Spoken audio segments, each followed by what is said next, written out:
They say a mother's love is unconditional, that it never fails, never wavers, but nobody tells you what happens when that love is used as a weapon against you. I never thought my son would look me in the eyes and smile while destroying me.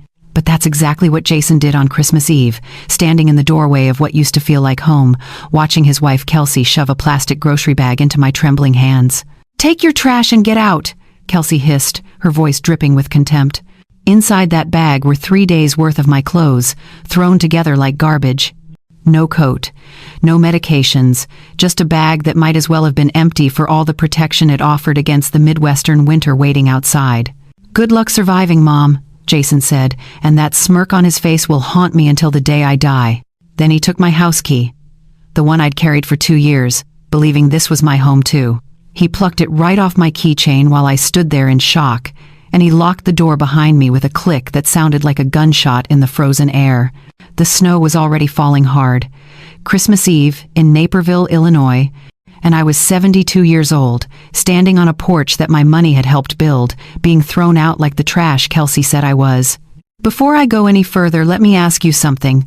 Where are you watching this from right now? What time is it where you are? I want you to drop a comment and let me know. Because this story, what happened to me, and what I'm about to tell you, it matters. And if you're listening to this, if you're giving me your time, please hit that like button, share this with someone who needs to hear it, and subscribe, because I promise you, what comes next will change everything you think you know about family, survival, and what it means to truly save yourself. Now, back to that night. The cold hit me like a physical blow. I'm talking about the kind of cold that steals your breath, that makes your bones ache instantly.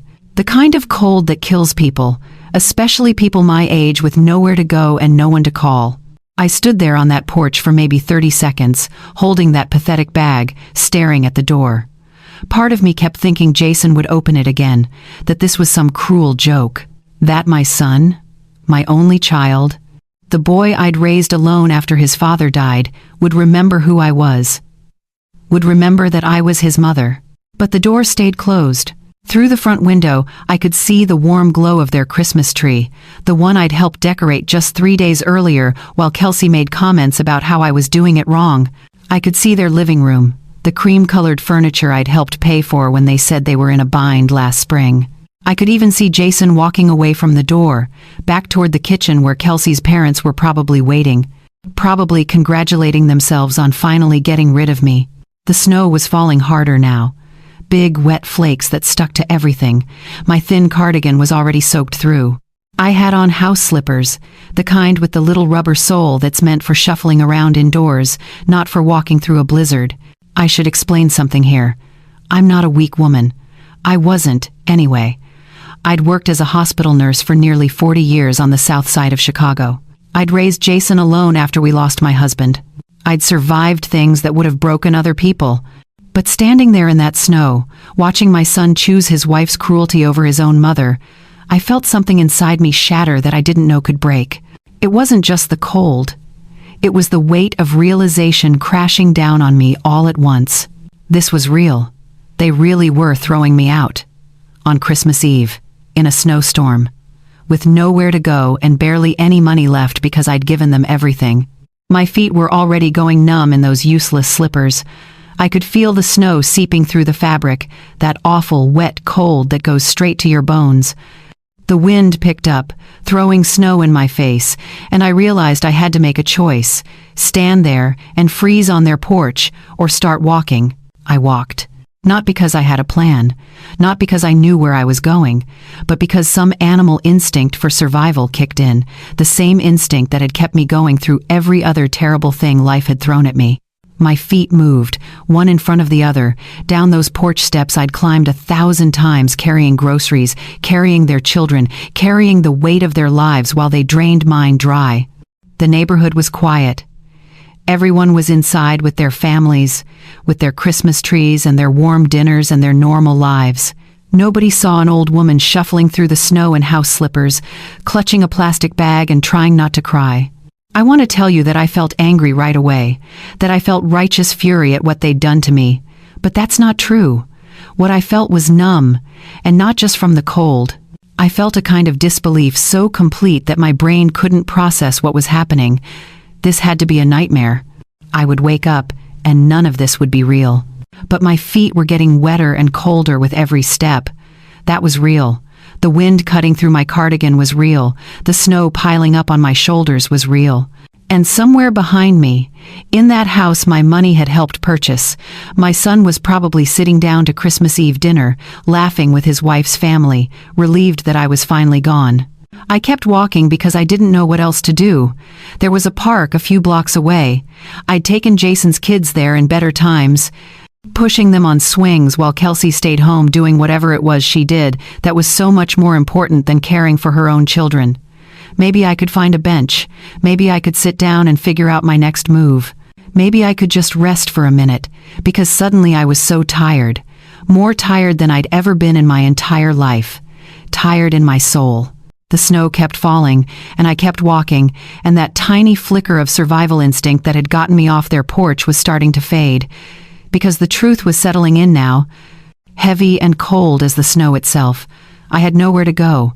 No money. No friends in Naperville because they'd isolated me so completely. No family except the one that had just thrown me away. I was alone in the cold, and for the first time in my 72 years, I started to wonder if this was how my story would end. Frozen and forgotten on Christmas Eve, while my son ate ham and pretended I'd never existed. But here's what Jason and Kelsey didn't know. Here's what they couldn't have possibly known as they locked that door and went back to their warm house. That night in the snow, something was about to happen that would change everything. Not just for me, but for them too. Because sometimes, when you throw someone away like trash, the universe has a way of showing you exactly what you've done. And sometimes, the people you discard are the ones who end up surviving, thriving, even. Keep watching. Because what happened next, what I'm about to tell you in the chapters ahead, that's where the story really begins. To understand how I ended up walking through that snowstorm with nothing but a plastic bag, you need to know how I got to Naperville in the first place. I grew up on the south side of Chicago, in a neighborhood where people knew how to work hard and look out for each other. My parents didn't have much, but they taught me the value of earning your own way. So when I turned 18, I enrolled in nursing school. It wasn't easy, but I made it through, and for the next 38 years, I wore those scrubs with pride. I worked the emergency room at a Southside hospital where the nights were long and the cases were tough. Gunshot wounds, overdoses, heart attacks, babies being born in hallways because we didn't have enough rooms. I saw humanity at its absolute worst and its absolute best. And I learned something important during those years: how to survive, how to stay strong, and how to care for people even when they didn't deserve it. I met my husband Felix at that hospital. He was a paramedic, and the first time he wheeled a patient through those ER doors, I knew he was different. We got married 2 years later, and Jason came along 3 years after that. We bought a little bungalow in Oak Lawn, nothing fancy, but it was ours. Every mortgage payment, every repair, every improvement, we earned it together. Then Felix died. Heart attack at 51, right there in our living room, while Jason was away at college. One minute he was complaining about the Bears game, the next minute he was gone. Just like that, I was alone. But I had the house. I had my job. I had my independence. And most importantly, I had Jason, who came home from school and held me while I cried, promising me that everything would be okay, that we'd get through it together. For years, that promise held true. Jason graduated, got married to Kelsey, started his career in sales. They had 2 beautiful children. We saw each other for holidays and birthdays. It wasn't perfect, but it was family, and I was grateful. Then came the conversation that changed everything. Jason called me one evening, his voice full of excitement. He and Kelsey had found their dream home in Naperville. Beautiful neighborhood, great schools, perfect for raising the kids. But there was a problem. They were just short on the down payment. If I could help them out, maybe sell the bungalow and combine resources, we could all live together. Think of it, Mom, he said. You wouldn't be alone anymore. The kids would have their grandmother right there. We'd be a real family under one roof. I should have seen the red flags. I should have asked more questions. But I was lonely in that bungalow without Felix, and the idea of being close to my grandchildren, of being needed again, it was too tempting to resist. So I sold the house in Oak Lawn, the house Felix and I had built our life in, the house where I'd raised Jason, the house that represented 30 years of hard work and sacrifice. I took that money, nearly $400,000, and I gave it to my son. Not loaned it, gave it. Because Jason said we were buying the Naperville house together, that we'd all be on the deed, that this was an investment in our family's future. Except that's not what happened. When the paperwork was finalized, only Jason and Kelsey's names appeared on that deed.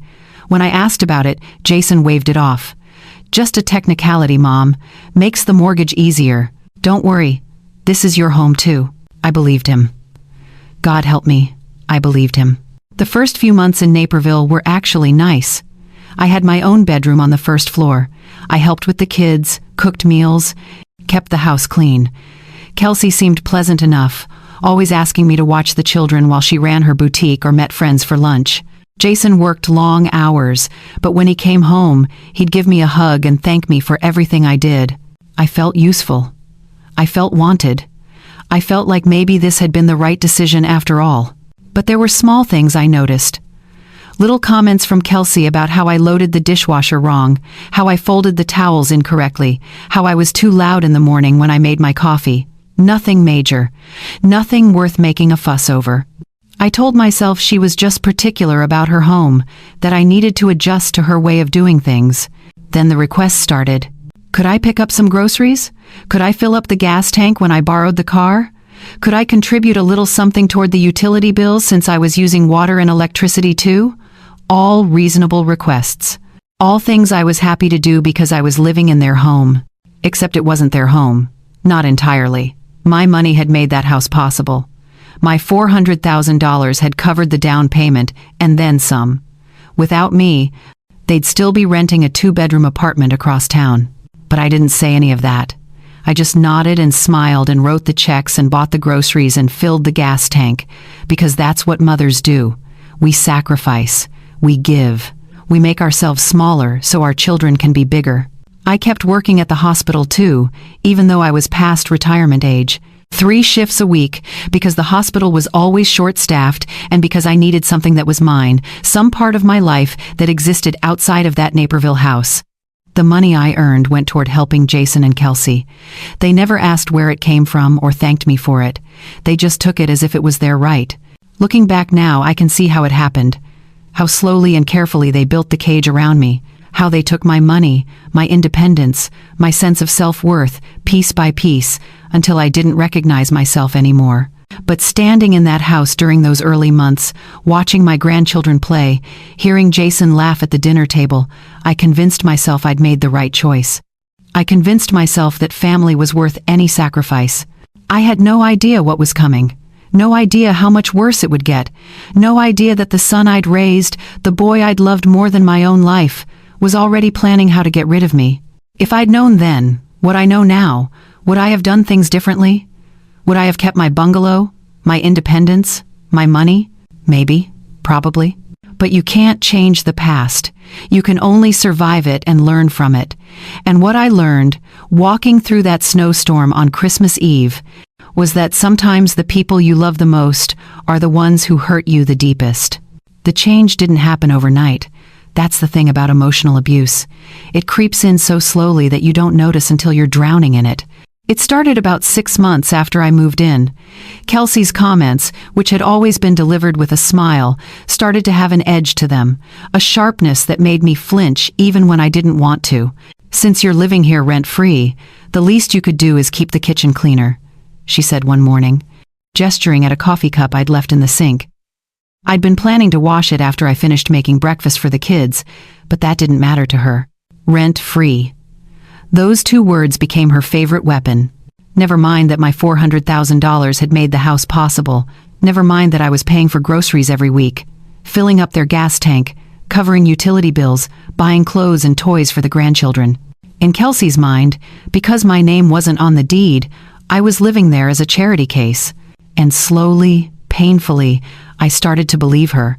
"Since you're here rent-free, "You should really be doing more around the house," she'd say, when I sat down to rest after folding 3 loads of laundry. "Since you're living here rent-free, maybe you could watch the kids tonight so we can have a date night." Never asking, always telling. "Since you're here rent-free, I think it's only fair you contribute more toward the mortgage." This one confused me because I'd already given them hundreds of thousands of dollars, but when I tried to bring that up, Kelsey just laughed. That was a gift, wasn't it? You can't hold gifts over people's heads.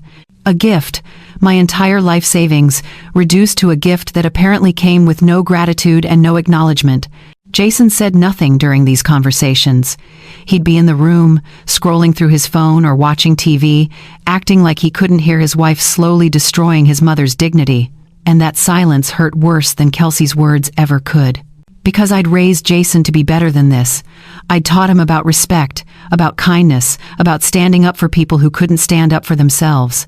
But somewhere along the way, between marrying Kelsey and building his life in Naperville, my son had forgotten those lessons. Or maybe he'd never really learned them at all. The childcare became a daily expectation. Every morning, Kelsey would sleep until 9 or 10 while I got the kids ready for school, made their breakfast, packed their lunches, and drove them where they needed to go. Every afternoon, I'd pick them up, help with homework, make dinner, give them baths, and put them to bed. Meanwhile, Kelsey would be at her boutique or having coffee with friends or getting her nails done. I loved those children. Don't get me wrong, they were innocent in all of this, and spending time with them was one of the few joys I had left. But it wasn't the loving grandmother relationship I'd imagined. It was unpaid labor that Kelsey expected and never once thanked me for. "Can you pick up the kids today? I have a thing." That's all she'd say. Never what the thing was, never asking if I had plans of my own. Just an assumption that my time belonged to her. And I'd do it. Every single time, because what choice did I have? Where else was I going to go? The guilt became my constant companion. Guilt for taking up space in their home, guilt for using their water and electricity, guilt for eating their food, even though I was the one buying most of it. Guilt for existing, basically, and being an inconvenience to their perfect Naperville life. Kelsey knew exactly how to use that guilt against me. She'd sigh heavily when I came into a room, as if my very presence exhausted her. She'd make comments about how crowded the house felt, how nice it would be to have more space, how much easier life would be without certain complications. I was the complication. I understood that clearly. The worst part was watching Jason transform before my eyes. The son who used to call me every week to check in, who used to bring me flowers on Mother's Day, who used to tell me I was the strongest woman he knew, that son disappeared. In his place was a man who echoed his wife's entitlement, who treated me like a burden, who seemed embarrassed by my existence. "Mom, Kelsey has a point," he said one evening, when I tried to talk to him about how hurt I was feeling. "You do live here without paying rent. Maybe you could be a little more grateful." Grateful. I'd given them everything I had, and he wanted me to be more grateful. I stopped trying to defend myself after that. What was the point? They'd rewritten history in their minds. In their version of events, they were the generous ones, opening their home to a needy old woman. My contribution, my sacrifice, my money, none of it mattered. So I became smaller, quieter. I tried to take up less space, make less noise, need less attention. I'd eat my meals quickly and retreat to my room. I'd do the chores before anyone could complain about them. I'd anticipate their needs and meet them before they had to ask. And still, it wasn't enough. Because the truth was, Kelsey didn't want a helpful mother-in-law. She wanted me gone, and she was slowly, methodically, making life so unbearable that I'd leave on my own. Except I had nowhere to go, no home to return to, no savings left to start over. I was trapped in a house I'd paid for, being treated like garbage by people I'd sacrificed everything for. The obligation I felt was crushing. These were my grandchildren. This was my son. Family was supposed to stick together, supposed to work through hard times. Every time I thought about leaving, about finding some tiny apartment somewhere and starting over, I'd think about those kids growing up without me. I'd think about Jason, and how walking away would mean admitting that I'd failed as a mother. So I stayed. And I suffered in silence. And every day, Kelsey's contempt grew bolder, while Jason's indifference grew colder. They were preparing me for something. I see that now. Breaking me down piece by piece so that when the final blow came, I'd be too weak to fight back. What I didn't know yet was that Christmas Eve was coming, and with it, a snowstorm, and a plastic bag filled with my clothes, and a door closing in my face. But I'm getting ahead of myself. There's more you need to understand about how bad things got before that night. About the money they took, and the lies they told, and the ways they turned my love into a weapon against me. Keep watching, because this story is just beginning. The real nightmare began about a year after I moved in, when Jason lost his job. He came home on a Tuesday afternoon, his face pale, his hands shaking. The company was downsizing, he said. Budget cuts, nothing personal. They'd given him a severance package, but it wouldn't last long. Not with the mortgage payment, not with 2 kids, not with the lifestyle they'd built in Naperville. I watched Kelsey's face when he told her. For just a second, I saw genuine fear flash across her features. But then, she looked at me, sitting quietly at the kitchen table, and that fear transformed into something else. Calculation. Well, she said slowly, her eyes never leaving mine, I guess we all need to pitch in more now. I was still working my 3 shifts a week at the hospital. My nursing salary wasn't much, especially at my age, but it was steady. And apparently, it was about to become their lifeline. Mom, I hate to ask this. Jason started that evening, and I could already feel my stomach dropping. But could you help us out with the mortgage this month? Just until I find something new. I've got interviews lined up. This is temporary. Temporary. That word became a lie I heard over and over again in the months that followed. I paid that month's mortgage. And the next month's. And the month after that. Jason's job search seemed to stall.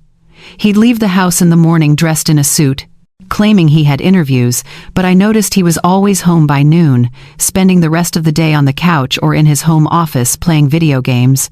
Meanwhile, Kelsey's boutique was hemorrhaging money.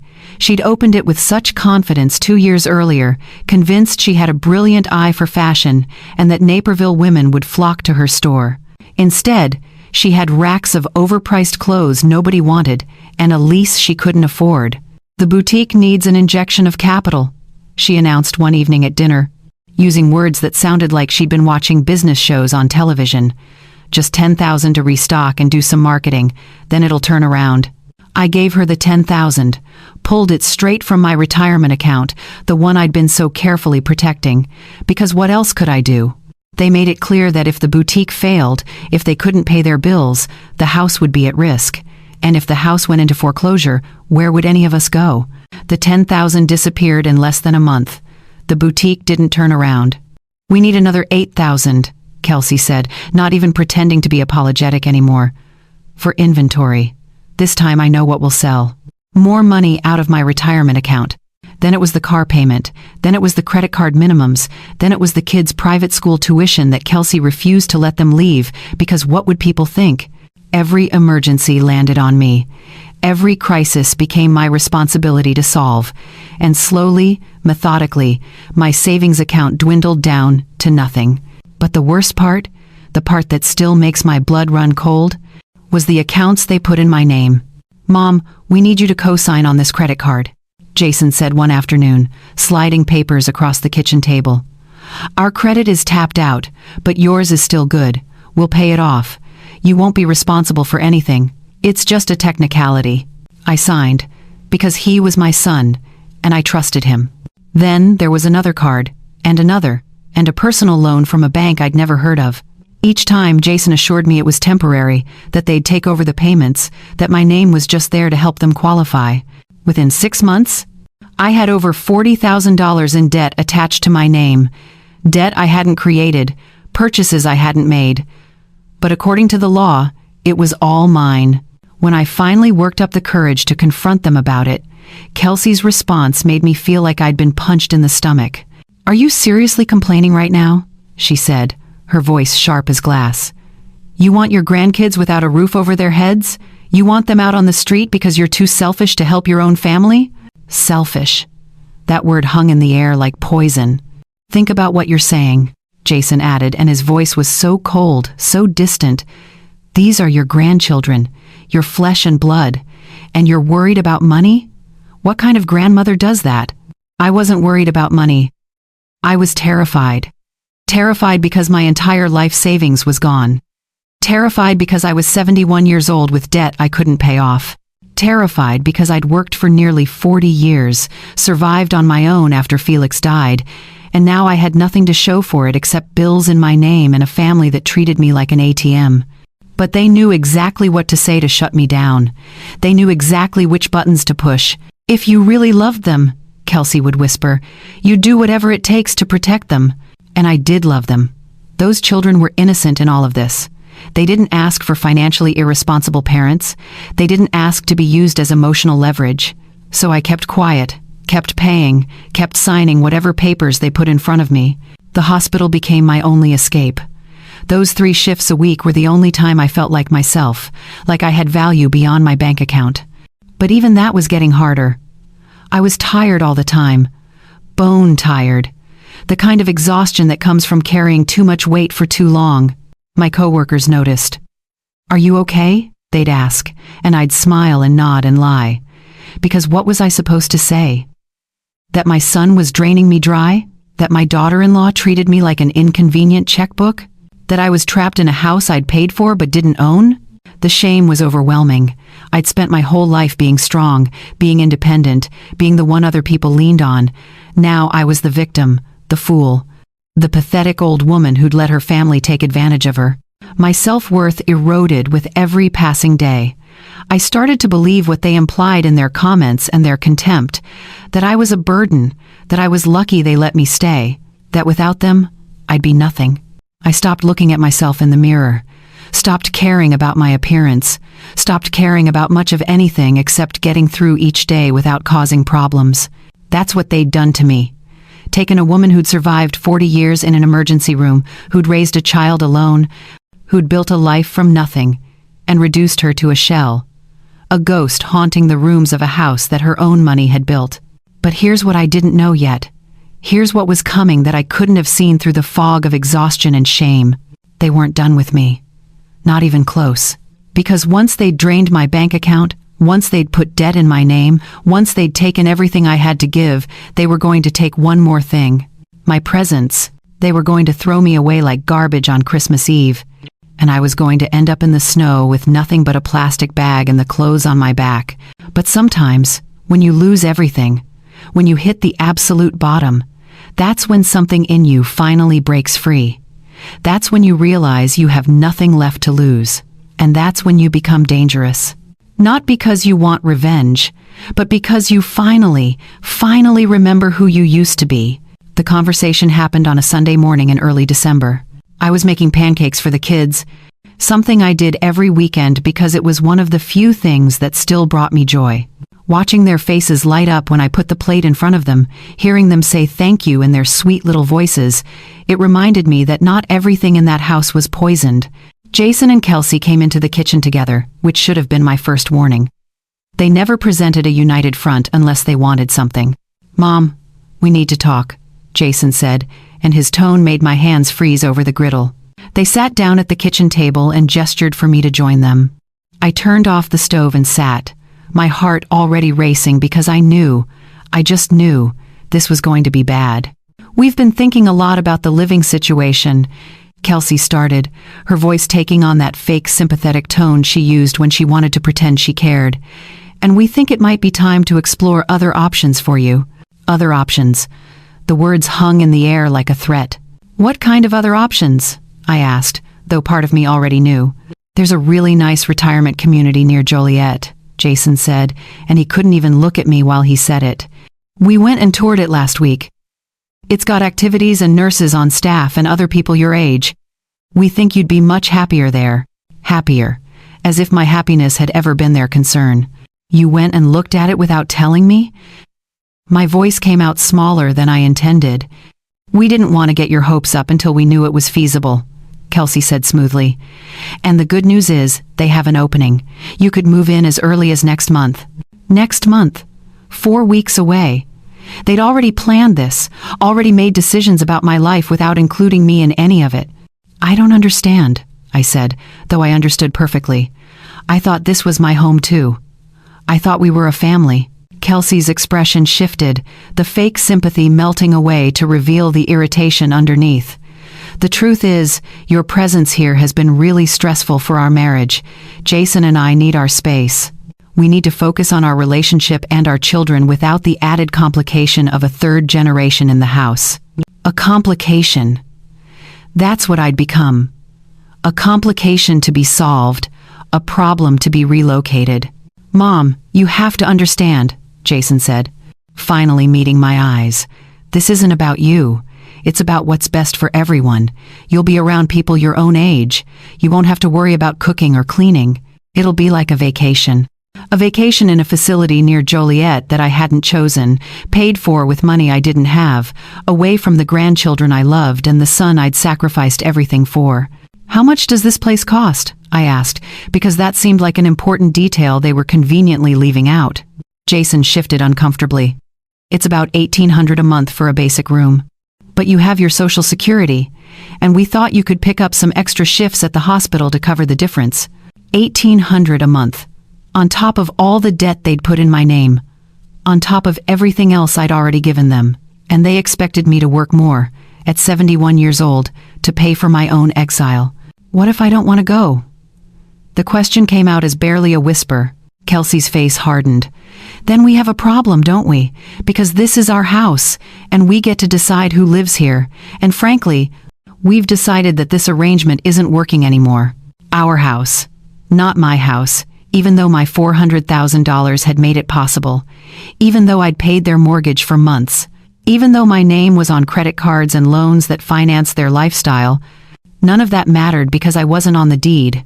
Jason, I said, turning to my son, desperate for him to show me some sign of the boy I'd raised. Please, don't do this. But he just looked away, his jaw tight. The decision is made, Mom. We think Christmas would be a good time for a fresh start. That gives you a few weeks to get your things together. Christmas. They wanted me gone by Christmas. The heartbreak that washed over me in that moment was unlike anything I'd ever felt. Worse than losing Felix. Worse than any pain I'd experienced in 71 years. Because this wasn't death or accident or fate. This was choice. My son was choosing to throw me away. I gave you everything, I said, my voice breaking. The house in Oak Lawn, my savings, my retirement. I've paid your bills, watched your children, done everything you asked, and this is how you repay me? See? This is exactly the problem, Kelsey snapped. You're always throwing that in our faces, always acting like we owe you something. That money was a gift. You chose to give it. Nobody forced you. I gave it because you said we were family. Because you said this was my home too. Well, things change, Kelsey said coldly, and right now we need you to accept that and move on. The facility in Joliet is perfectly adequate. You should be grateful we found something in your price range. Grateful. That word again. The word they'd been using to bludgeon me into submission for months. I looked at Jason. Really looked at him, searching for any trace of the son I remembered. The boy who used to hold my hand in grocery stores. The teenager who came to me when he had problems. The young man who cried in my arms when his father died. But that person was gone. In his place sat a stranger who'd learned to value money and comfort over loyalty and love. A man who'd let his wife convince him that his own mother was disposable. When do I have to leave? I asked finally. Because what else was there to say? Christmas Eve would be ideal, Kelsey said, as if she was discussing dinner plans. My parents are coming to visit, and it would be nice to have a clean house without extra people around. Extra people. I wasn't family anymore. I wasn't even a person with feelings and rights. I was extra, unnecessary, in the way. I stood up from that table and walked to my room, my legs shaking so badly I could barely stay upright. Behind me, I heard Kelsey say something to Jason, heard them laugh about something, heard life continue on as if they hadn't just destroyed me. That's when I understood the full scope of what they'd done. They hadn't just taken my money. They'd taken my home, my dignity, my sense of self. They'd systematically broken me down until I believed I deserved this treatment. And now they were throwing me away like I'd never mattered at all. Christmas Eve was 3 weeks away. 3 weeks to figure out how I was going to survive. 3 weeks to pack up what remained of my life and disappear into a facility in Joliet where I'd spend my remaining years alone. 3 weeks until the night it would all come crashing down in ways none of us could predict. Those 3 weeks passed in a blur of dread and denial. I'd look at apartments online during my breaks at the hospital, searching for something, anything I could afford on what little remained of my Social Security after paying the minimums on the debt they'd saddled me with. But everything was too expensive, or too far away, or required deposits I didn't have. The facility in Joliet kept calling. Jason had given them my number without asking. They wanted to schedule a move-in date. They wanted paperwork. They wanted money up front that I didn't have. I stopped answering my phone. The house grew colder as Christmas approached. And I don't just mean the temperature. Kelsey barely spoke to me except to make demands. Jason avoided me entirely. Even the kids seemed distant, probably picking up on the tension even if they didn't understand it. I kept hoping something would change. That Jason would remember who I was, who he used to be. That Christmas morning would come and we'd somehow find our way back to being a family.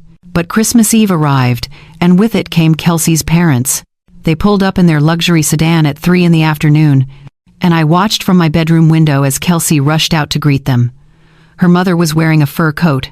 Her father carried in shopping bags from expensive stores. They looked like people who'd never struggled a day in their lives. I stayed in my room as they settled in, not wanting to cause problems, but around 5 o'clock, my stomach started growling. I hadn't eaten since breakfast, and I thought maybe I could slip into the kitchen, make myself a sandwich, and disappear back to my room before anyone noticed. I was wrong. I walked into the kitchen in my bathrobe, the soft blue one I'd had for years, just planning to be quick and quiet. But Kelsey was there with her mother, both of them drinking wine and laughing about something. The laughter stopped the second they saw me. "Seriously?" Kelsey said, her voice sharp with disgust. "You're walking around in your bathrobe with guests in the house?" "I was just getting something to eat," I said quietly. "I'll only be a minute." "That's not the point," her mother chimed in, looking me up and down like I was something dirty. "It's Christmas Eve. We have company. And you're wandering around like you live here." "I do live here," I wanted to say.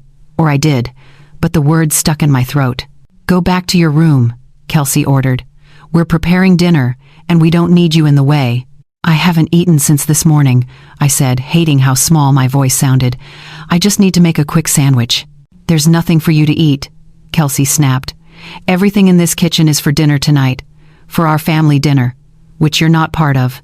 The words hit me like a slap. "Not part of the family," said out loud in front of her mother. "On Christmas Eve." "Kelsey, that's my food too," I said, finding a tiny spark of courage. "I bought those groceries last week." "Oh, here we go again," Kelsey said, turning to her mother with an exasperated expression. "Do you see what I have to deal with? Everything is, I paid for this and I bought that." She acts like we owe her something just because she helps out occasionally. Helps out occasionally, as if I hadn't paid their mortgage, their bills, their credit cards, as if I hadn't given them my entire life savings. "Kelsey, please," I said, my eyes filling with tears. "I'm just hungry. I'm not trying to cause a problem." "You are the problem," Kelsey shouted, and her voice was so loud that Jason came running from the living room with her father right behind him. "What's going on?" Jason asked. "Your mother is walking around in her bathrobe making my parents uncomfortable," Kelsey said, "and she's complaining about the food situation again. I've had enough of this." Jason looked at me, and for just a second, I thought I saw something in his eyes. Hesitation maybe. A flicker of the son I used to know. But then he looked at Kelsey, at her parents standing there watching, and I saw him make his choice. "Mom, you need to go back to your room," he said. "Jason, I'm hungry. I just want to eat something." "Then you should have thought about that before you came out here inappropriately dressed," he said, his voice cold. "You're embarrassing us." Embarrassing them. I was embarrassing them by existing, by being hungry, by daring to walk into a kitchen in a house my money had purchased. Something inside me snapped. "This is my house too," I said, louder than I meant to. "I paid for it. I've paid your bills for over a year. You've taken everything from me, and now you won't even let me eat?" "That's it," Kelsey said, her face flushing red. "I've had enough of your attitude. Get out." "What?" "You heard me. Get your things and get out of my house, right now." I looked at Jason, waiting for him to intervene, to tell his wife she was being unreasonable. But he just stood there, his jaw tight, refusing to meet my eyes. "Jason, it's Christmas Eve," I said, my voice breaking. "Please." "I think Kelsey's right," he said quietly. "You need to leave. This clearly isn't working." "But where am I supposed to go?" "It's freezing outside. There's a storm coming." "That's not our problem anymore," Kelsey said. "You have 15 minutes to pack a bag and get out, and give me your key." "You can't just throw her out in a snowstorm," Kelsey's father said, and for a moment I felt a surge of hope. But Kelsey silenced him with a look. "This is between us and her. Stay out of it." I stood there, frozen, unable to process what was happening. This was really it. They were really throwing me out. On Christmas Eve, in a blizzard. 10 minutes now," Kelsey said, "or I'm calling the police and having you removed for trespassing." Trespassing. In a house I'd paid for. I walked to my room on shaking legs and grabbed what I could. Some clothes, my phone charger, my medications. I shoved everything into a plastic grocery bag because I couldn't find my suitcase and I didn't have time to look. When I came back out, they were all standing there waiting. Kelsey's parents looked uncomfortable but said nothing. Jason still wouldn't look at me. And Kelsey had a smile on her face. She held out her hand. "Key." I gave it to her, watching as she took it like a trophy. "Good luck surviving, Mom," Jason said, and that smirk on his face, that horrible smirk, it killed whatever part of me still loved him. The door closed behind me, and I heard the lock click. I was standing in the snow, holding a plastic bag, wearing house slippers and a thin cardigan. And the blizzard was just beginning. The first few steps away from that house were the hardest I've ever taken. My feet were already wet, the thin slippers offering no protection against the snow that was now coming down in thick sheets. The wind cut through my cardigan like I was wearing nothing at all. But somehow, I kept moving forward, one foot in front of the other, away from the warm glow of their windows, away from the life I'd thought was mine. The streets of Naperville were eerily quiet. Everyone was inside with their families, probably sitting down to Christmas Eve dinner right about now. Through lit windows, I could see Christmas trees and people laughing, and the contrast between their warmth and my situation felt like a cruel joke. I had no plan, no destination, just a vague memory of a park a few blocks away where I'd taken the grandkids last summer. It seemed as good a place as any to figure out what to do next. The walk felt endless.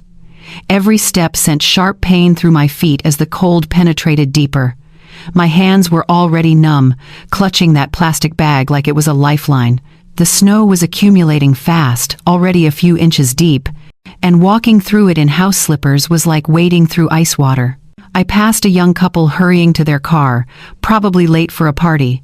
They didn't even glance at me. Why would they? Just an old woman out for a walk. They couldn't see the desperation, the betrayal, the absolute devastation radiating from every inch of my frozen body.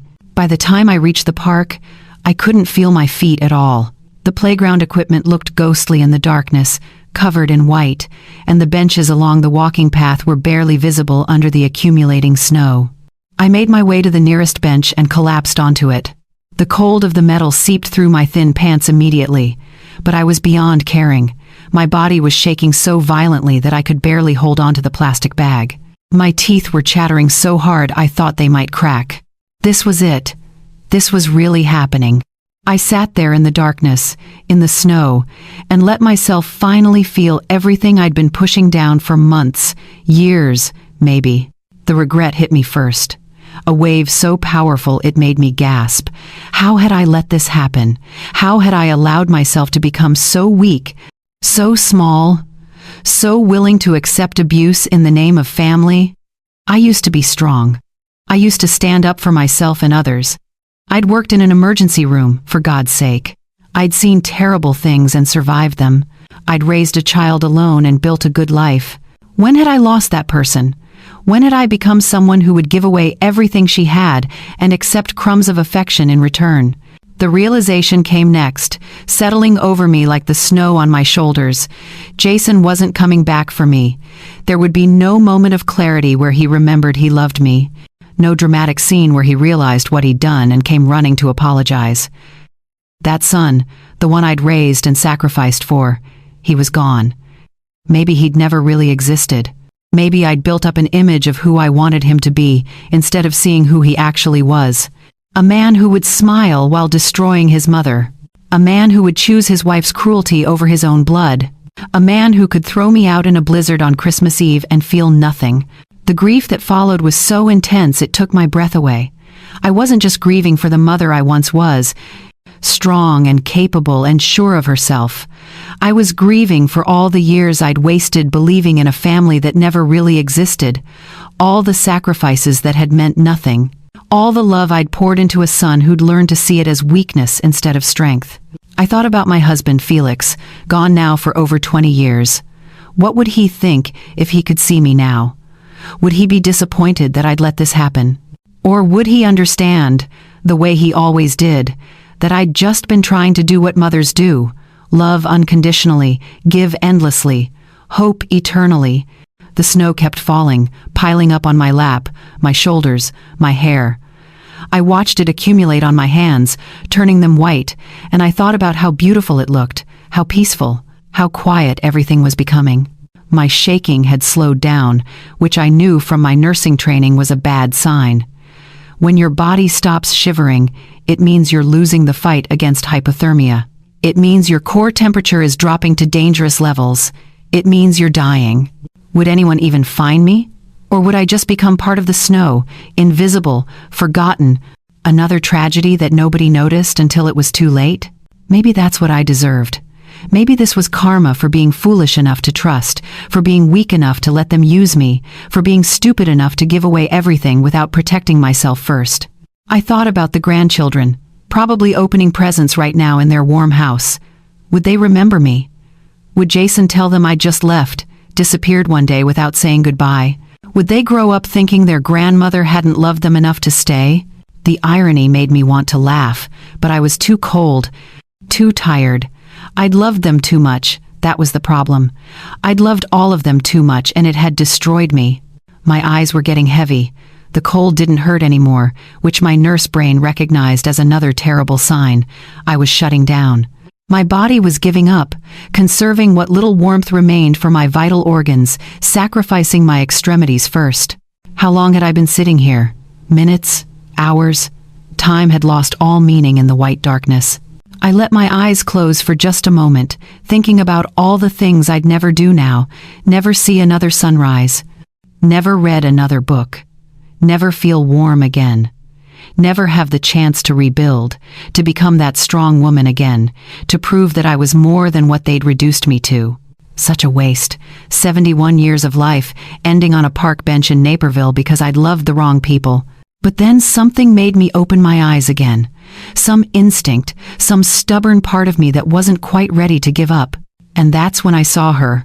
A figure stumbling through the snow, moving erratically, wrong somehow. Even through the darkness and the falling snow, I could see something was terribly wrong. She was barefoot. My brain, sluggish from the cold, took a moment to process what I was seeing. A young woman, maybe in her late 20s, was stumbling through the snow in what looked like an evening gown. The fabric was thin, completely inappropriate for this weather, and it was soaked through, clinging to her body.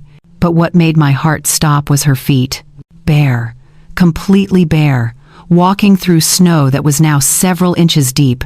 She was maybe 20 yards away, moving in an uncoordinated way that I recognized immediately from my years in the emergency room. Confusion, disorientation, the kind of movement that meant the brain wasn't getting enough oxygen, wasn't functioning properly. She took 3 more steps, and then her legs gave out. She crumpled into the snow like a puppet with cut strings. Something inside me, some deeply ingrained part of who I used to be, jolted awake. I tried to stand, but my legs wouldn't cooperate at first. They'd gone stiff from sitting in the cold for so long. I forced myself up, using the bench for support, my own body screaming in protest. Every movement hurt, every breath burned, but I moved anyway. I stumbled through the snow toward her, my useless slippers filling with ice, my feet burning with pain as circulation tried and failed to return. It took me what felt like forever to cover those 20 yards, and by the time I reached her, she'd stopped moving entirely. She was lying face down in the snow, her dark hair spread around her head like a halo. I dropped to my knees beside her, my nursing training flooding back despite everything. "Can you hear me?" I said, my voice hoarse from the cold. I rolled her onto her back, and what I saw made my stomach drop. Her lips were blue. Not just a little blue, but deep purple, the color of severe hypothermia. Her face was pale, almost gray, and when I pressed my fingers to her neck to check for a pulse, her skin felt like ice. But there was a pulse. Faint, slow, but there. She was alive, but barely. Her eyes fluttered open for just a second, unfocused and glassy. She tried to say something, but it came out as just a whisper of breath. I looked at her feet and wanted to cry. They were purple, covered in snow, and when I touched them gently, they were hard with cold. Frostbite. Severe frostbite. This woman was going to lose her toes at minimum if she didn't get warm immediately. My own feet were in bad shape too, but I was wearing something at least. And suddenly, in that moment, sitting in the snow next to this dying stranger, I made a choice. I unlaced my boots. Well, they weren't really boots, just those house slippers with rubber soles, but they were better than nothing. My fingers were so numb it took 3 tries to get them off. Then, as gently as I could, I slipped them onto her frozen feet. It wasn't enough. I knew it wasn't enough. I took off my cardigan, the only thing keeping any warmth at all against my body, and I wrapped it around her shoulders. Then I took off my scarf, the one Felix had given me years ago, and I tucked it around her neck. The cold hit me like a wall. Without those thin barriers, I was exposed completely to the wind and snow. My body started shaking again, violently, and I knew I'd just signed my own death warrant. There was no way I'd survive now. But looking at this young woman, at her purple face and her frozen feet, I couldn't do nothing. After everything that had happened tonight, after being thrown away like garbage, after losing everything, I needed to do something good. Something that mattered. Something that proved I was still human, still capable of compassion, even if my own family wasn't. "Help!" I tried to shout, but my voice came out weak, swallowed by the wind. "Someone help us!" The park was empty. Everyone was inside, warm and safe with their families. Nobody was coming. I pulled the young woman against me, trying to share what little body heat I had left. It wasn't much. I was probably doing more harm than good, drawing what little warmth she had into my own frozen body. But I couldn't just leave her there in the snow. "Stay with me," I whispered, even though I wasn't sure she could hear me. "You're going to be okay. Just stay with me." Her eyes opened again, just barely, and she looked at me, really looked at me. And then, so quietly I almost missed it, she spoke. "Evelyn," she whispered. "My name." She'd said my name. "How do you know my name?" I asked. But she'd already closed her eyes again. Panic flooded through me. How did she know who I was? Had we met before? I'd never seen this woman in my life. But she knew me. Somehow, impossibly, she knew me. Before I could process this, before I could even begin to understand, I heard something. Footsteps crunching through the snow. Running. "Here!" a voice shouted. "She's here!" 2 figures emerged from the darkness, moving fast. A man and a woman, both wearing heavy coats and boots. They rushed toward us, and the woman dropped to her knees beside the young woman I was holding. "We've got her," the woman said, gently prying my arms away. "It's okay, we've got her. She needs a hospital," I said through chattering teeth. "Severe hypothermia, frostbite. Her core temperature is dangerously low." "We know," the man said, already lifting the young woman into his arms like she weighed nothing. "We're taking her now." "Wait," I said. She knew my name. How did she know my name? But they were already moving, carrying her away through the snow. The woman looked back at me once, her expression unreadable, and then they were gone, disappearing into the darkness like they'd never been there at all. I sat alone in the snow, wearing nothing but a thin shirt and pants, no shoes, no coat, no scarf. Everything I'd had, I'd given to a stranger who somehow knew who I was. The cold was absolute now. I couldn't feel anything below my neck. My vision was starting to blur at the edges. This was it. This was really the end. But somehow, impossibly, I felt lighter. Peaceful, almost. I'd helped someone. In my last moments, I'd done something that mattered. I'd chosen compassion over self-preservation. I'd proven, if only to myself, that I was still the person I used to be. The snow kept falling, and I leaned back against a tree, closing my eyes. I wonder if this is what dying feels like, I thought.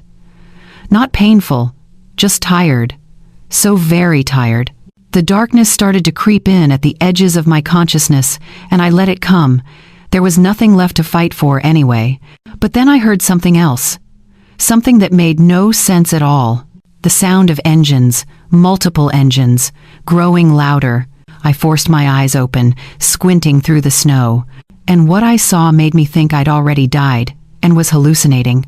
Headlights, dozens of them, coming toward me through the park. I thought I was hallucinating, that the hypothermia had finally pushed my brain past the point of reality. But the headlights kept coming, and the sound of engines kept growing louder, and then they were there, actually there. 19 identical black Range Rovers rolling into the park in perfect formation. They moved slowly, deliberately, their headlights cutting through the falling snow like searchlights. One by one, they formed a semicircle around the area where I sat slumped against the tree. The engines cut off simultaneously, and for a moment, there was just silence and snow and my own ragged breathing. Then the doors started opening. People emerged from each Range Rover. Men and women in dark coats and professional demeanor, standing at attention like some kind of security detail. But they didn't approach me. They just stood there, waiting, forming a human barrier between me and the rest of the park. The door of the center Range Rover opened, and someone stepped out. Even through my blurred vision, even through the snow and the darkness, I could see who it was. The barefoot stranger. But she wasn't barefoot anymore. She was wearing my slippers. And she wasn't stumbling or confused or dying. She walked toward me with perfect composure, wearing a heavy coat now, her hair pulled back, looking completely in control. She was followed by the two people who'd carried her away. They walked on either side of her like bodyguards. I tried to speak, to ask what was happening, but my jaw was frozen shut. All I could do was watch as this woman I'd tried to save walked toward me with steady, purposeful steps. She knelt in front of me, and I saw her face clearly for the first time. Young, beautiful, with dark eyes that held something I couldn't quite read. Gratitude, maybe, or something deeper. "Hello, Evelyn," she said, her voice clear and strong, nothing like the whisper I'd heard before. "My name is Leah Ward." The name meant nothing to me. Should it have? "You're probably confused right now," Leah continued, and there was warmth in her voice. Real warmth. "And you're very, very cold, so I'm going to explain quickly, and then we're going to get you somewhere warm, okay?" I managed the smallest nod. "Every Christmas Eve for the past 7 years, I do something my therapist probably wouldn't approve of," Leah said. "I dress like someone in distress, and I wander through wealthy neighborhoods until someone either helps me or ignores me. It's my way of testing humanity, of seeing if compassion still exists in a world that often feels cruel and indifferent. My brain, sluggish and slow, tried to process this. A test. It had been a test. Most years people ignore me," Leah continued. "They see a woman in an evening gown in the snow and they look away. They cross the street. They pretend not to see. But you, Evelyn, you were dying yourself. You were freezing to death on that bench. And you still gave me everything you had." She gestured to the slippers on her feet, to the coat one of her people was holding. "My coat, soaked through with snow. You gave me your shoes, your coat, your scarf. You held me and tried to keep me warm even though it meant sacrificing yourself. You called for help even though your voice was barely a whisper. And when my people came to get me, the first thing you said, the first thing, was medical advice. You told them about hypothermia and frostbite. You were a nurse trying to save a patient, even in your last moments. Tears were freezing on my cheeks. I hadn't even realized I was crying. I've been watching you, Evelyn," Leah said, and her voice softened. "Not just tonight, for weeks. I've known about your situation, about what your son and his wife have been doing to you, about the money they stole and the debt they put in your name and the way they broke you down piece by piece. How? How could she possibly know all that? I'm a very wealthy woman," Leah said, as if reading my mind. And I use that wealth to find people who need help, people who've been abandoned by their families, people who've given everything and received nothing in return. People like you." She reached out and took my frozen hands in hers. Her hands were warm, impossibly warm, and I could feel heat radiating from them. "What you did tonight, giving everything to a stranger when you had nothing left to give, that showed me exactly who you are. Not who your son made you think you were. Not the broken woman they tried to create, but who you really are at your core. Compassionate, strong, selfless in the best possible way." I wanted to tell her I wasn't strong, that I'd let them destroy me, that I'd been weak and foolish and pathetic, but I couldn't make my mouth work. "I have a proposition for you, Evelyn," Leah said, and now her voice took on a different quality. Serious. Intent. "You can stay here and freeze to death in this park. You can let this be the end of your story, or you can come with me. Come with me." Those 3 words hung in the air like a lifeline. "If you come with me, I can offer you warmth, safety, medical care, a place to live. But more than that, I can offer you purpose, a chance to help other people who are going through what you went through, a chance to turn your pain into something meaningful." She leaned closer, and I could see absolute sincerity in her eyes. "I'm not offering charity, Evelyn. I'm offering you a job, a mission, a reason to keep living that has nothing to do with your son or your daughter-in-law or anyone else who hurt you. I'm offering you the chance to become yourself again, the strong, capable, compassionate woman you were before they tried to break you." My vision was fading at the edges. I could feel my consciousness slipping away. This was my last chance, my last moment to make a choice. Die in the snow, forgotten and alone. Or take this woman's hand and see what came next. I thought about Jason's smirk, about Kelsey's cruelty, about being thrown out like trash on Christmas Eve, about giving everything and receiving nothing. And then I thought about the barefoot stranger I'd tried to save, about taking off my shoes for someone who needed them more, about choosing compassion even when it cost me everything. Maybe that was who I really was. Not the victim, not the fool, but someone who helped people even when it hurt.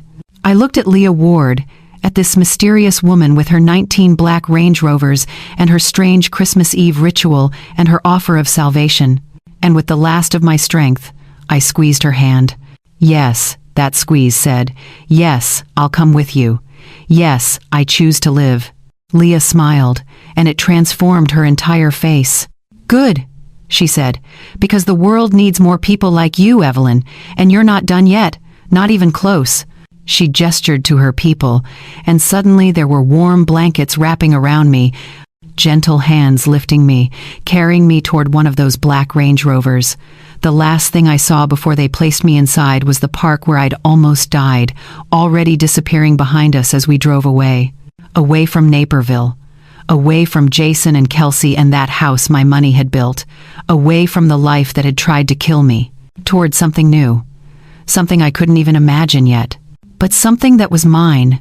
I don't remember much of the drive. There were warm blankets, so many warm blankets, wrapped around me until I felt cocooned. Someone held a heated pack against my chest, another against my feet. Voices spoke in calm, professional tones, discussing my symptoms, my vitals, what needed to happen next. I drifted in and out of consciousness, my body finally surrendering to the exhaustion it had been fighting for hours. For months, really, maybe for years. When I opened my eyes again, we were no longer moving. The Range Rover door opened, and I saw we were in front of a beautiful building in what looked like Lincoln Park. I recognized the neighborhood from my years working in Chicago. Old trees lined the streets, and the buildings had that historic elegance that spoke of money and permanence. "Easy now," someone said as they helped me out of the vehicle. "We've got you." They carried me through tall doors and into a lobby that took my breath away. Warm wood floors, soft lighting, comfortable furniture arranged in conversation areas. It looked more like a high-end hotel than anything else. But what struck me most was the warmth. Real, penetrating warmth that seemed to seep into my bones. They took me to a room on the 3rd floor, and if the lobby had impressed me, this space made me want to weep. It was an apartment, Not just a room, a full apartment with a living area, a bedroom, a bathroom with a soaking tub, and windows that overlooked the tree-lined street below. "Let's get you warmed up properly," a woman in scrubs said, appearing at my side. She had kind eyes and capable hands. A nurse, I realized, like I used to be. The next hour was a blur of medical attention. They examined my feet, my hands, checking for frostbite damage. They wrapped me in more heated blankets. They gave me warm liquids to drink, slowly, carefully, raising my core temperature at a safe pace. They monitored my heart rate, my blood pressure, all the things I would have done for a hypothermia patient in my ER. I was the patient now. It felt strange. "You're going to be okay," the nurse said, and I heard genuine relief in her voice. Another hour in that cold, and we'd be having a different conversation. "But you're going to be fine." Fine. What a strange word. I'd been many things over the past 2 years, but fine had never been one of them. Once they were satisfied I was stable, they left me alone to rest. I lay in that comfortable bed with its soft sheets and warm blankets, staring at the ceiling, trying to process everything that had happened. Just hours ago, I'd been thrown out of my son's house. I'd been dying in the snow. I'd given away my last possessions to a stranger. And now I was here, in this beautiful apartment, being cared for by people who didn't even know me. It felt like a dream. Or maybe everything before this had been the dream, and I was finally waking up. I must have fallen asleep because the next thing I knew, morning light was streaming through the windows. I sat up slowly, my body aching but warm, and found fresh clothes laid out on a chair beside the bed. Soft pants, a comfortable sweater, thick socks, all in my size. After I dressed and washed my face in that beautiful bathroom, there was a knock on the door. Leah Ward stood in the hallway, holding 2 cups of coffee. "May I come in?" she asked. I nodded, still not quite trusting my voice. She settled into one of the chairs near the window and gestured for me to take the other. I sat, accepting the coffee she offered, wrapping my hands around the warm cup. "How are you feeling?" Leah asked. "Confused," I admitted. "And grateful, but mostly confused." She smiled. "That's fair. Let me explain what this place is, and then maybe things will make more sense." She gestured to the building around us. "This is one of several properties owned by the Ward Foundation. My foundation. We provide housing and support services for seniors who've been financially exploited or emotionally abused by their families." I felt my chest tighten. She'd said it so matter-of-factly. Exploited. Abused. Words I'd never wanted to apply to my own situation. "We started 7 years ago after my grandmother died," Leah continued, her voice soft. "She'd been living with my aunt, who spent years draining her accounts, taking out loans in her name, convincing her that she was a burden. By the time we found out, my grandmother had nothing left. No money, no dignity, no will to fight back." "I'm sorry," I whispered. "So am I," Leah said. "But it taught me something important. What happened to my grandmother happens to thousands of seniors every year. Adult children who see their aging parents as resources to extract rather than people to respect. And most of the time, nobody helps because people assume family business should stay private." She leaned forward, her dark eyes intense. "The Ward Foundation exists to prove that wrong. We find people like you, Evelyn. People who've given everything to their families and been discarded in return. We offer them safety, housing, legal support, financial counseling, and most importantly, community." "Why?" I asked. "Why me specifically?" "Because you passed the test," Leah said simply. "Every year on Christmas Eve, I go out there looking for proof that compassion still exists. Most years, I find nothing. People walk past me. They avert their eyes. They pretend not to see someone in distress. But you, even when you were dying yourself, you helped. That told me everything I needed to know about who you are." She set down her coffee cup and looked at me directly. "I'm offering you an apartment here, rent-free, for as long as you need it. We'll help you sort out the debt your son put in your name. We'll provide counseling if you want it, medical care, whatever you need to rebuild your life." It sounded too good to be true. There had to be a catch. "What do you want in return?" I asked. Leah's smile widened. "I want you to help others. You were a nurse for 40 years. You understand elder care, medical needs, and most importantly, you understand what it feels like to be manipulated by family. That experience, painful as it was, makes you uniquely qualified to help other people going through the same thing. She pulled out a folder and handed it to me. This is information about our case management program. We help seniors navigate legal systems, file protective orders, recover stolen assets. We provide counseling and support groups. And we're always looking for people who can relate to our residents, who can advocate for them, who can help them remember they're not alone. I opened the folder with shaking hands, scanning the information inside. Programs for financial literacy, support groups for family estrangement, legal clinics specializing in elder abuse. It was comprehensive and professional, and exactly what I wish had existed when I needed it. You don't have to decide right now, Leah said gently. Take time to heal. Get your strength back. But know that there's a place for you here, Evelyn. Not just as a resident, but as part of our mission. I looked at this young woman who'd tested me in the snow, who'd built an entire foundation to help people like me, and I felt something I hadn't felt in years. Hope. I want to help, I said, my voice stronger than it had been in months. I want to be part of this. Leah reached across and squeezed my hand. Good. Because you're exactly the kind of person we need. As she stood to leave, I had one more question. Does Jason know where I am? Her expression shifted, becoming carefully neutral. No. And he won't, unless you want him to. You're safe here. Evelyn, completely safe. He has no power over you anymore. After she left, I sat by the window, looking out at the Chicago streets below. Somewhere across this city, in Naperville, Jason and Kelsey were probably waking up to Christmas morning, opening presents, eating breakfast, going about their lives as if they hadn't thrown a woman out to die the night before. They thought I was gone, disappeared, maybe even dead. But I was here, alive, warm, safe. And for the first time since I'd sold my house and moved to Naperville, I felt like maybe, just maybe, I was going to be okay. The first week, I mostly slept. My body needed it.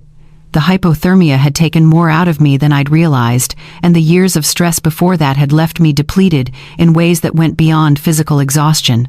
So I slept, and ate the meals that appeared at my door, and slowly felt my strength returning. By the second week, I started venturing out of my apartment. The building had a common area on the second floor, and that's where I met them. Other residents of the Ward Foundation, other people who'd been thrown away by their families.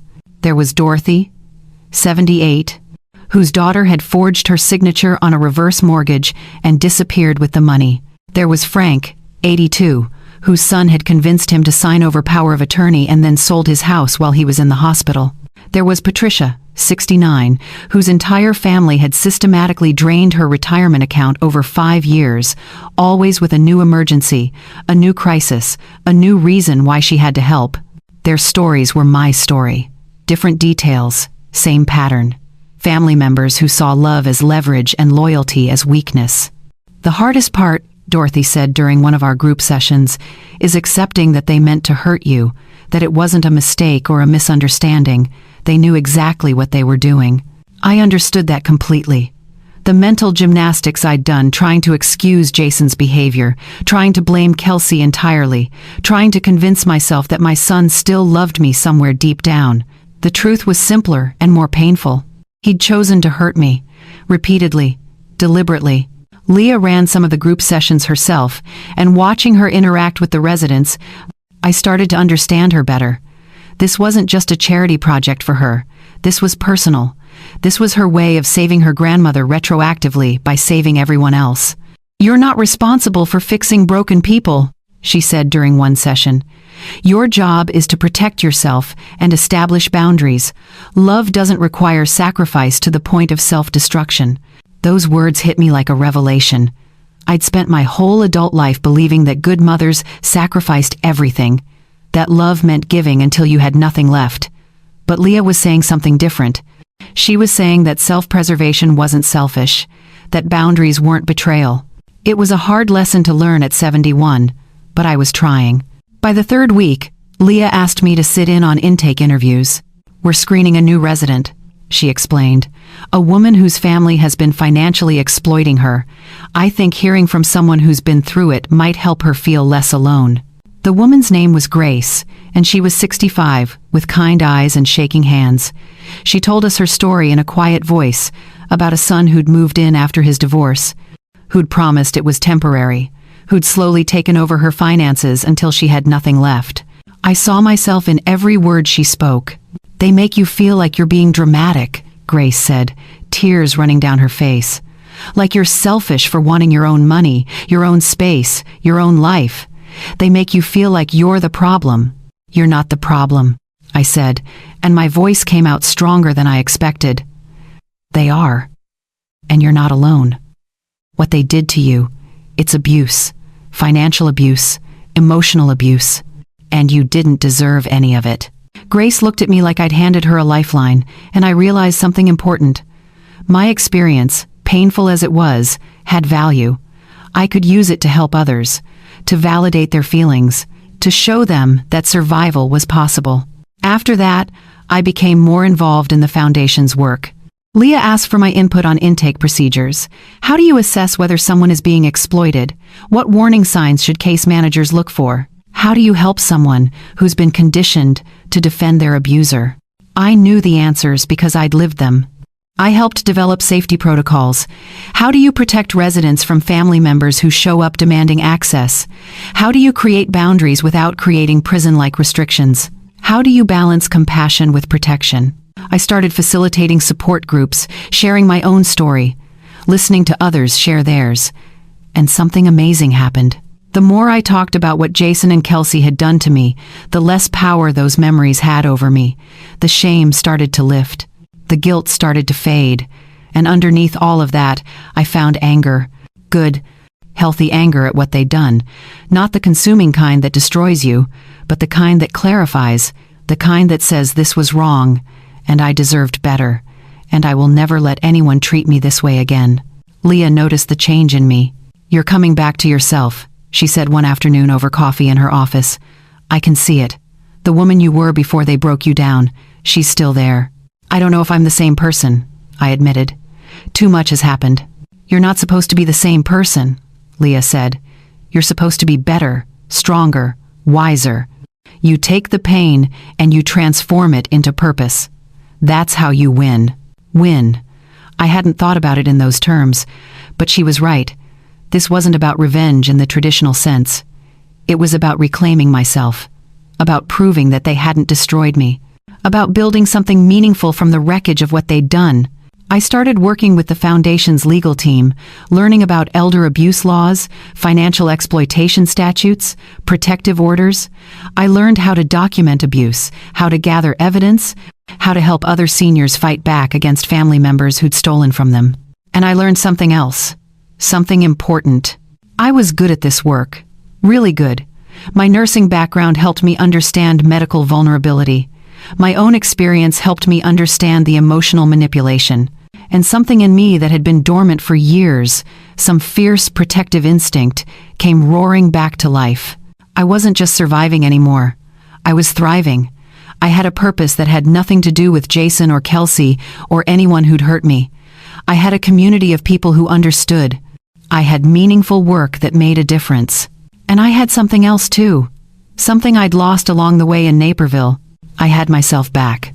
The woman who'd worked emergency rooms for 40 years. The woman who'd raised a child alone. The woman who'd survived losing her husband and kept going. She'd been buried under years of abuse and manipulation, but she wasn't gone. She was here, in this building, in this work, in this new life, and she was ready for whatever came next. 3 months after Christmas Eve, my phone rang with a number I recognized. Jason's number. I stared at it for a long moment, my thumb hovering over the decline button. But Leah, sitting across from me in the common room, shook her head. "Answer it," she said quietly. "You're ready." I wasn't sure I was ready, but I answered anyway. "Mom?" Jason's voice came through, and it sounded different, strained, desperate. "Mom, I need to talk to you. We need your help." And just like that, I knew. Something had happened. Something bad. And they were coming to me for rescue. just like they always had. Except this time, everything was different. This time, I was different. Mom? Are you there? Jason's voice sounded thin through the phone. Fragile. Nothing like the cold, confident tone he'd used when he threw me out. I took a breath before answering. I'm here. Thank God. Relief flooded his voice. Mom, we need to talk. It's important. Can we meet somewhere? I looked at Leah, who was watching me with calm, supportive eyes. She nodded slightly. All right, I said. There's a coffee shop on Clark Street, tomorrow at 2. I gave him the address and ended the call before he could say anything else. The old Evelyn would have asked what was wrong immediately, would have rushed to offer help before even hearing the problem. But the new Evelyn, the one who'd spent 3 months rebuilding herself, knew better. Whatever crisis they had, it wasn't my emergency anymore. The next day, I arrived at the coffee shop 15 minutes early and chose a table near the window. Leah had offered to come with me, but I'd declined. This was something I needed to do alone. Jason walked in at exactly 2 o'clock, and I barely recognized him. He looked terrible. His clothes were wrinkled, his face drawn, his eyes carrying the weight of someone who hadn't slept properly in weeks. He spotted me and hurried over, sliding into the chair across from me. Mom, I'm so glad you're okay, he started. We've been trying to find you for months. Nobody knew where you went. I was worried sick. Worried sick. The words would have meant something once. Now they felt hollow. What do you need, Jason? He flinched at my directness. Can't I just be happy to see you? I said nothing, just waited. He crumbled quickly. Okay, you're right. We have a problem. A big problem.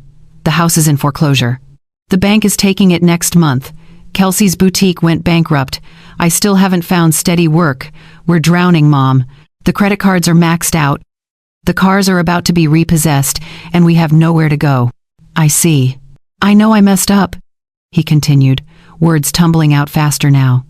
I know Christmas Eve was wrong. Kelsey was upset. Her parents were there. Things got heated. But you have to understand. We were under so much stress. And you have to admit, you could be difficult sometimes. There it was, the blame shifting, the excuses, the subtle implication that I'd somehow deserved what they did. So you're here because you need money, I said quietly. I'm here because you're my mother, Jason said, but his eyes told the truth. And I know you have some savings left, maybe from your pension or Social Security. Whatever you can spare, it would help us get back on our feet. Just enough to catch up on the mortgage payments. We wouldn't ask if we weren't desperate. I looked at my son, really looked at him, and felt nothing but a distant sadness. This man had taken everything from me. My home, my money, my dignity. He'd thrown me out to die in a snowstorm, and now he was sitting here, asking for more. No, I said simply. No? He looked genuinely confused, as if the possibility hadn't occurred to him. No, Jason, I won't be giving you money. Not now, not ever.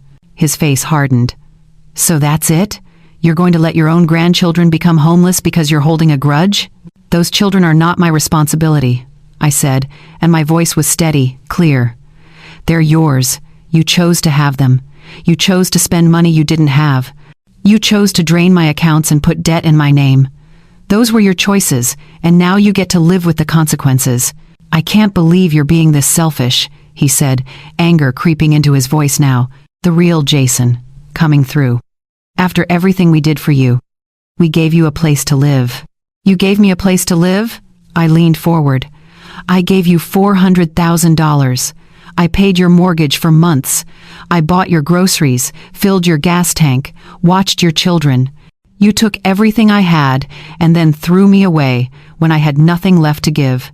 That's not how it happened.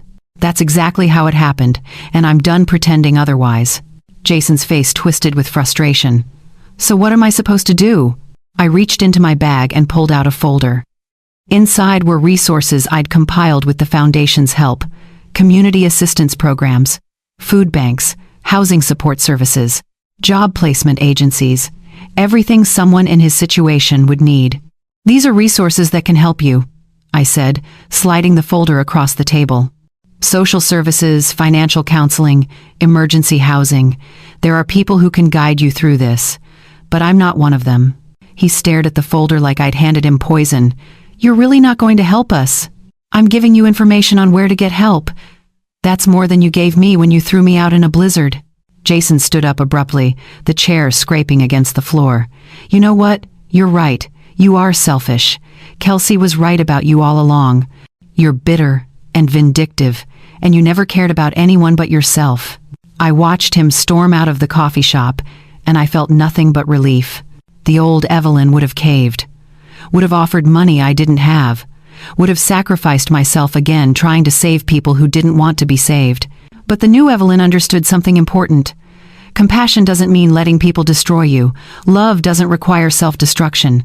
And some people will only see you as valuable when you have something they can take. I left the folder on the table and walked out. 3 months later, I stood on a stage in front of 200 people at the grand opening of the Ward Foundation's newest senior living complex. It was beautiful. State-of-the-art apartments for seniors escaping financial abuse, case management offices, counseling centers, legal clinics, everything we'd dreamed of when we started planning it a year ago. Everything I'd helped design.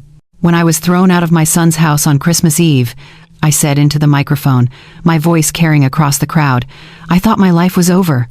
I was 71 years old with nothing. No home, no money, no family. I was ready to die in the snow. The audience was silent, listening. But someone saw me that night. Someone who understood that dignity isn't given by family. It's not something that can be taken away by people who claim to love you. Dignity is something you choose for yourself, every single day, when you refuse to accept treatment that diminishes you. I saw Leah in the front row, smiling with pride. This building represents that choice. For every senior who's been told they're a burden, for every person who's been exploited by family members who should have protected them, for everyone who thought they were alone, you're not alone. We see you, we believe you, and we're here to help you remember who you are. The applause was thunderous. As I stepped off the stage, I caught a glimpse of them in the back of the crowd. Jason, Kelsey, and their 2 children, looking small and uncomfortable among all these people celebrating something they couldn't understand. They'd come, probably hoping to guilt me into helping them one more time, hoping to use my moment of triumph to remind me of my obligations, but I didn't acknowledge them, didn't even pause. I walked past them like they were strangers, because that's what they'd become. I walked toward Leah, toward Dorothy and Frank and Patricia and Grace and all the others who'd become my real family, the chosen family I'd built from the ashes of the one that had burned me. I walked into the light of my new life, leaving the past behind not with hatred or bitterness, but with something far more powerful, clarity. I knew who I was now, not Jason's mother, not Kelsey's victim, not a woman defined by what others had taken from me. I was Evelyn, survivor, advocate, someone who helped others find their way back to themselves. And that, I realized as the sun broke through the clouds above us, that was the best revenge of all. Not hurting them, but becoming someone they could never touch again.